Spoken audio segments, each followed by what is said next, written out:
What a beautiful service. And, you know, I always say CBST is a teaching hospital for rabbinical students. And can I just say, Adam, it is just beautiful to watch how you're emerging this year and leading the congregation now. Remember how you felt the first time you stood in front of the synagogue? Let's just say he was a wreck. And tonight, look at this, Adam. Last week, you taught us Torah. This week, you led us in prayer really deeply and beautifully. Just thank you, Adam, for just being such a wonderful rabbinical student and intern here. And to Rabbi James, our most diverse, most talented rabbi in the bunch. So thank you for leading us tonight. The what? The Swiss Army Rabbi, yes.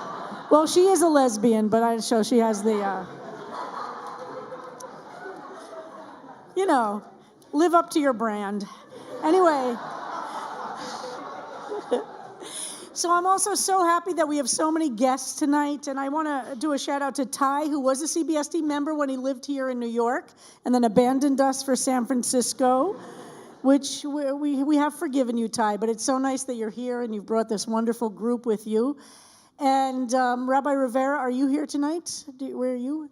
Wonderful to have you. What an honor. A New York rabbi, but it's a huge thrill and an honor to have you with us tonight. And please, let's make this a little bit more regular.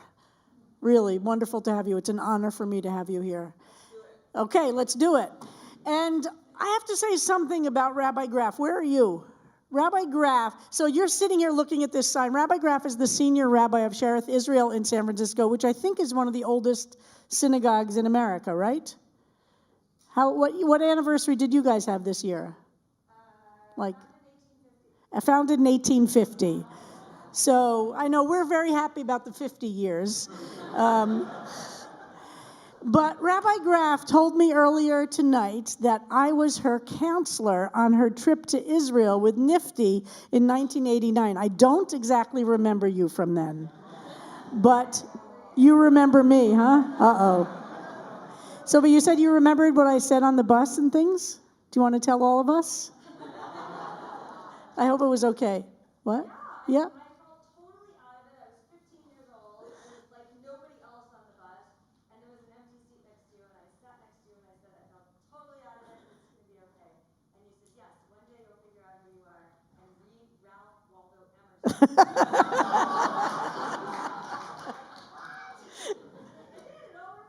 There you go. And look, now you're a senior rabbi of one of the most important synagogues in America. So I'm glad the advice worked well.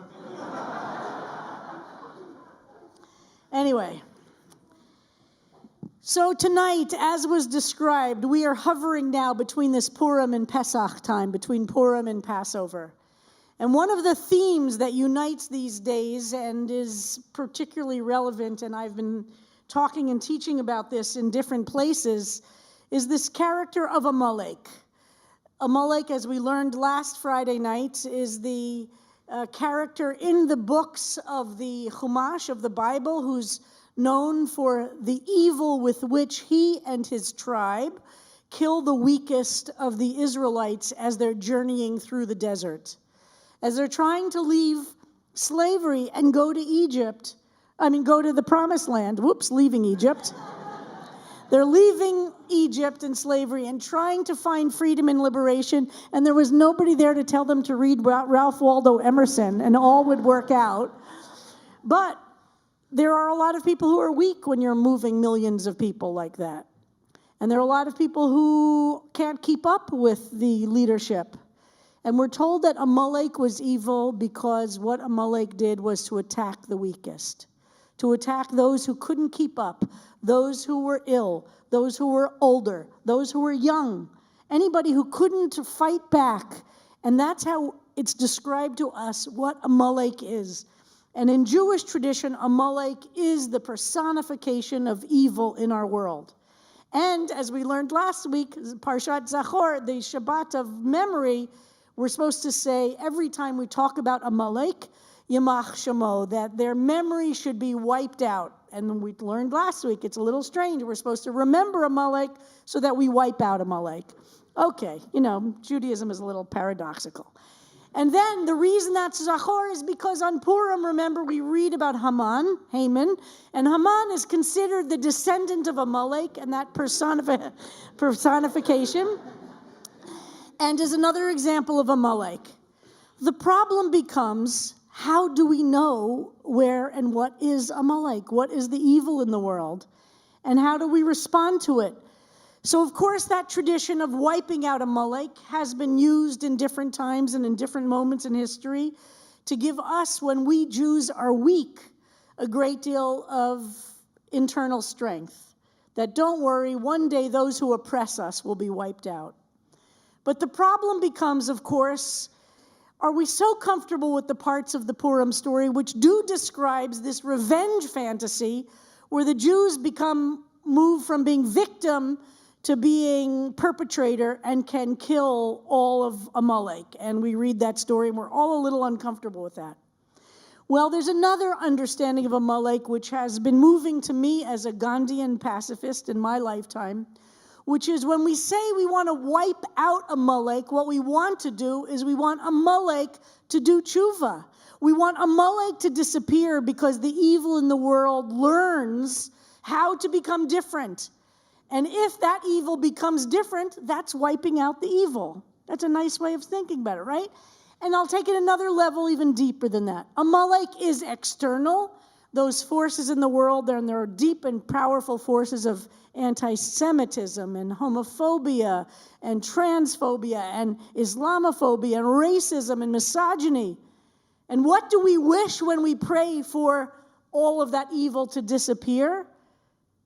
I hope we find a way to pray that the people that perpetuate those things learn better. They do tshuva, they do repair in the world, and that racism will disappear, not because we're going to kill every racist in the world, but because those who are racist learn and do tshuva, and they're no longer racist. And that is a deeper understanding, I think, of wiping out Amalek.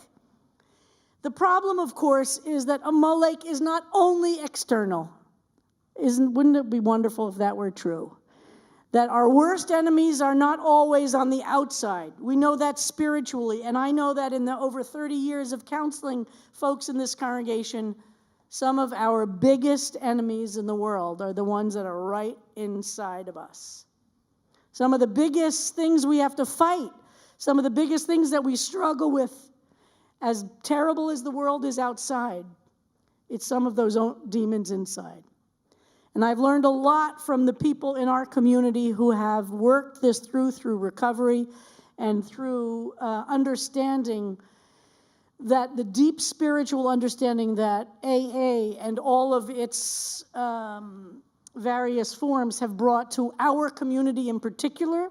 I think the LGBT community is particularly vulnerable, but not exclusively, to understand that the demons inside that make us do damage to ourselves, we got to stop blaming the outside sometimes and start taking responsibility.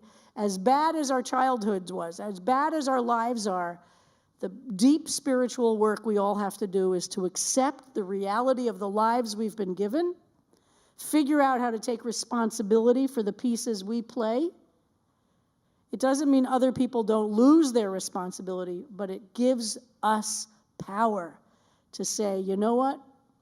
I can find a way to move to a different place. And the Amalek inside of me is not going to be in charge. That is deep, hard work. And it's not like it's not a linear thing that everything always gets, poof, right? It's a lifetime of work. And if we're lucky, we get somewhere where we feel that sense of we're in control. Our internal Amalek is not in control. But just like this functions inside and outside all the time, and we have to be aware of the enemies that are on the outside of us, and sometimes those enemies are our own families, let's be honest. Sometimes the biggest things we face internally are our childhoods, our mothers, our fathers, our high school teacher, and we have to be constantly battling with that. And sometimes those enemies are really on the outside. The anti-Semites in the world, the homophobes, the violent racists that exist in our world. We all know to be a human being, to be a sentient person in today's world is exhausting. To allow ourselves to not be overwhelmed internally so that we can do the work on ourselves and not say, oh my God, that is so bad out there. Why bother doing work on little old me? I haven't killed anybody. I haven't raped and pillaged and murdered people. And that is the challenge of being a human being in today's world. To accept the anxiety and the fear and the depression that is so current in our world is not the only thing that exists. And to find a place to do the work internally, to say our individual lives matter. How we live in the world matters. And I see some great and inspiring things happening in the world. And I know I often speak about the things that are depressing. So right now, I want to talk about something really inspiring, which can balance and carry exactly what I'm talking about. A molek on the outside, a molek on the inside. How do we do work that's constantly approaching both of those? We as a Jewish people have really struggled with this balance of being victim and being perpetrator.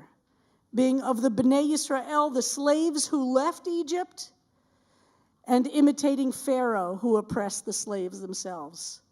This duality is common in human experience. I just watched an amazing documentary about the women warriors of Africa, on which the, I just forgot the name, the Black Panther movies are based on. They're based on a real group of women warriors who existed in Africa. And the movies really elevated them. Did everybody see? And so I don't need to describe the whole thing? Okay, good. So, and I just saw a documentary about a famous African-American actor who plays in the first movie, you know what I mean? And she did a documentary because she wanted to learn about this group of women warriors. So she went back to, do you know what I'm talking about? No, okay. So she went back to Africa and she did a whole journey to discover this, and it's very moving. She meets the descendant of one of these women warriors. She meets a woman who was raised by them but never actually fought, and it's very, very moving for her to meet them in person. And then she's taken to meet somebody who, when she was a little girl of 3 or 4, was captured by these women warriors. And it turned out that those women warriors were an important part of the slave trade in Africa. And they actually helped to do the capturing of the enemy slave to sell them to Portuguese slavers to contribute to the slave trade. And she starts talking about trying to understand both of these things being true. These women warriors who provide such great heroes for us also did some really seriously evil acts. And she met with a woman who was captured and transferred to a different country, taken from Nigeria to the country where they existed. And at the end of the film, she says this very moving speech about trying to understand both of these things to both be true. And the power of coming to understand truth rather than just the fiction which provided only heroes, and understanding life is more difficult than that. And this is so true for those of us who love Israel, who have watched what's been happening in Israel descend into a place of somebody like Smotrich and Ben-Gvir. These are people weren't even accepted into the Israeli army because their opinions are so racist. They advocated for the abomination parade, against the abomination parade, which was the gay pride march, and advocated for a bestiality parade, which they led in Jerusalem, taking animals, talking about cows and goats, and down to try and say, if you people want a gay pride parade, well, we'll have a bestiality parade. Now, I have a lot to say about all this and not all the time in the world. So let me tell you where I see us as a people for a moment as we battle a Molech inside our people and outside. And if you imagine in Israel itself, there are always these two circles or two circles happening. One is inside the green line in Israel society, and the other is the conflict with Palestinians.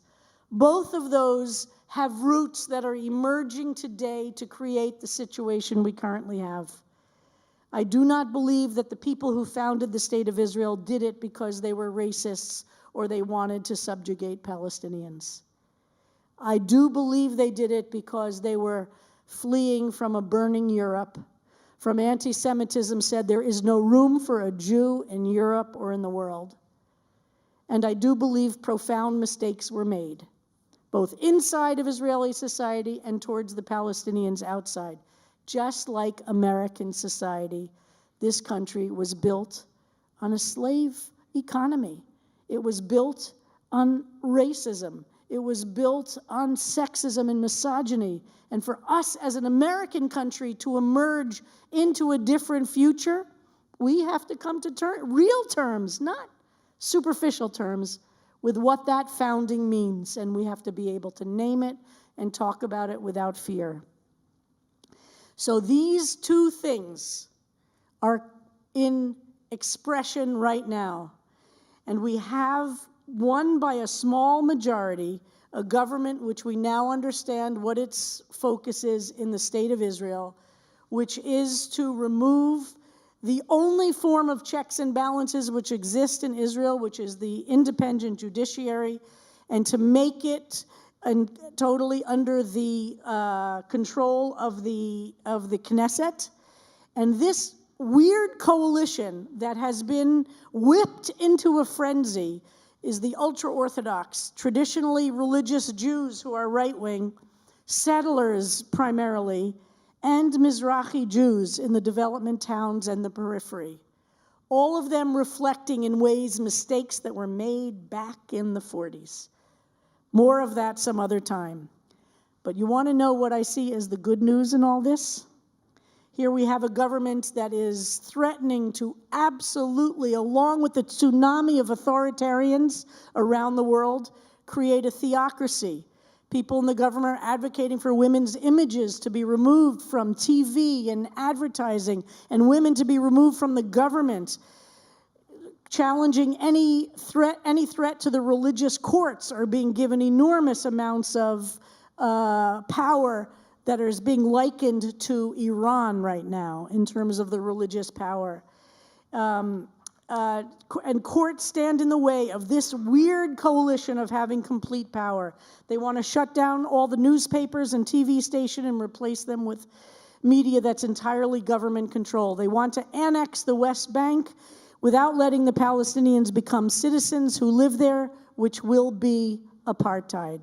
They want to make sure the Israel Defense Force, the army, is a militia with its primary job to protect settlers who go on pogroms.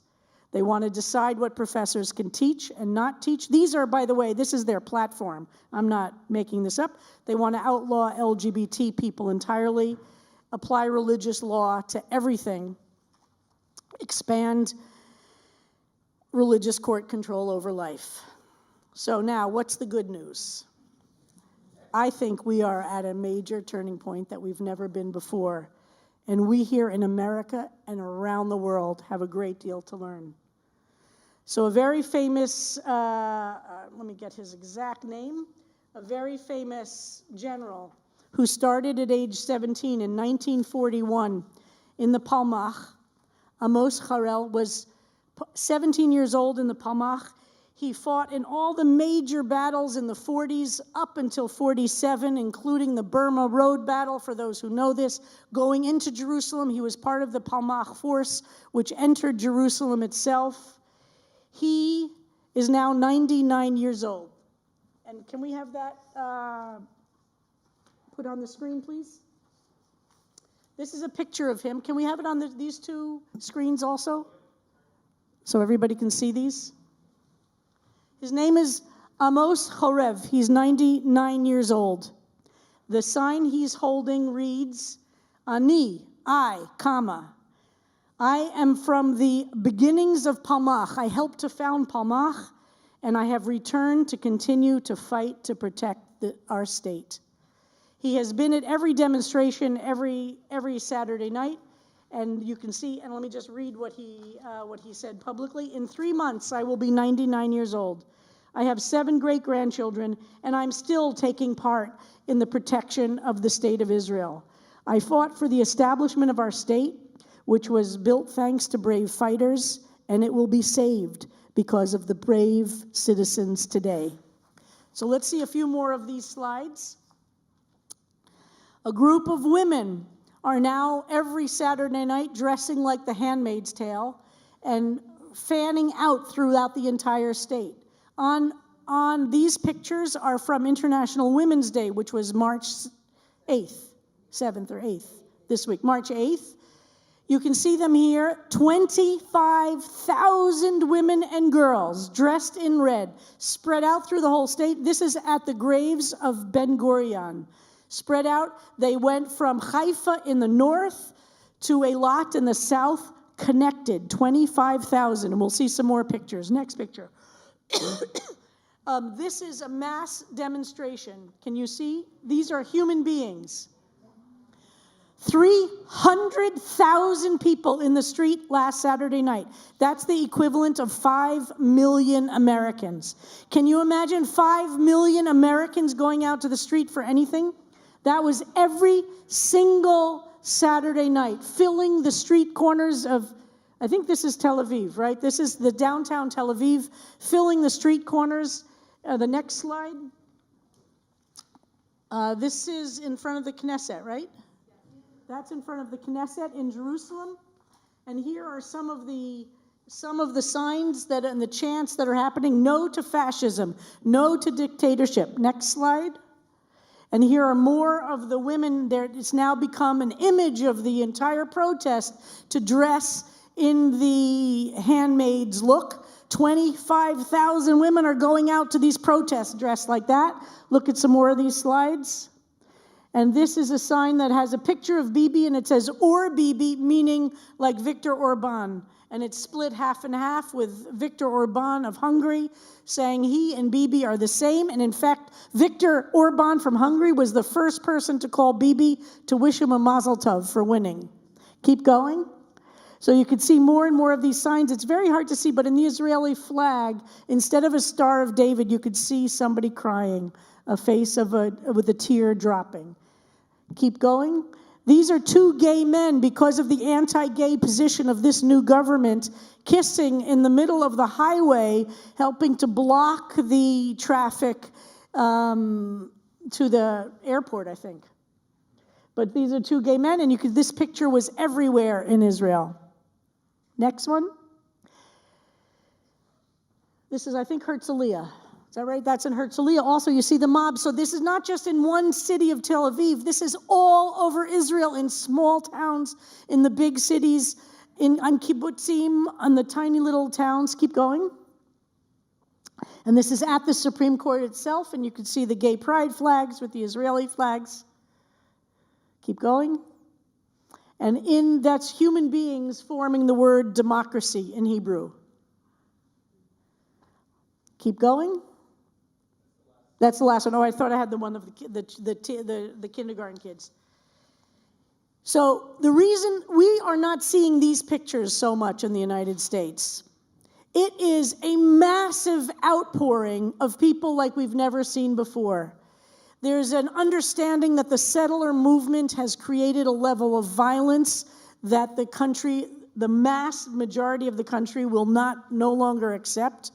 The apartheid that this government is suggesting to be codified will not accept. And we here, American Jews, have to stand with those who are resisting there in Israel. They are our siblings. That is the movement for liberation that we need to focus on. We cannot just geschrei how evil the government is.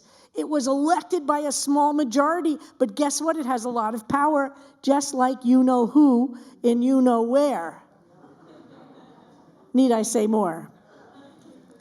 So in this week of where we learn about Egel HaZahav, the golden calf, the idolatry that was practiced when we don't focus on what's important and we only focus on the physical in front of us, we need to believe in the liberation of Israel. And I believe in this liberation, if we demand of this liberation as we move towards Pesach, to liberate not only the Jews of Israel, but also the Palestinians, not only the LGBT people, but the people who live in the periphery, who are Mizrahi and economically downtrodden, that if we understand the power of resistance, we in the United States will have the lessons we need for what lies ahead here in this country as well. But we must not give up, and we must not give in. And there are many who will say that what's happening in Israel now is simply the outcome of the formation of Zionism itself, and therefore they only pray for the destruction of Israel. We must not do that. There is only a shared future of Israelis and Palestinians. There is no future that is not completely shared by these two peoples. Now might be the moment. This might be the time where the impossible becomes possible and the dream becomes reality. But we must do everything we can to support those who are resisting this fascist government in place in order to protect corrupt criminals, because we saw how easily that happens. But just as I refuse to give up on America, I refuse to give up on Israel and Palestine and stand with those who resist the fascism and bring us out of slavery into the promised land, defeating the Amaleks inside of us, inside of our people, and outside, by praying, working hard, so that it all changes. I believe it's possible. That is the hope. When we talk about the hope, the dream, hatikva, we must believe in the impossible. That is what it is to be Jewish. Shabbat Shalom.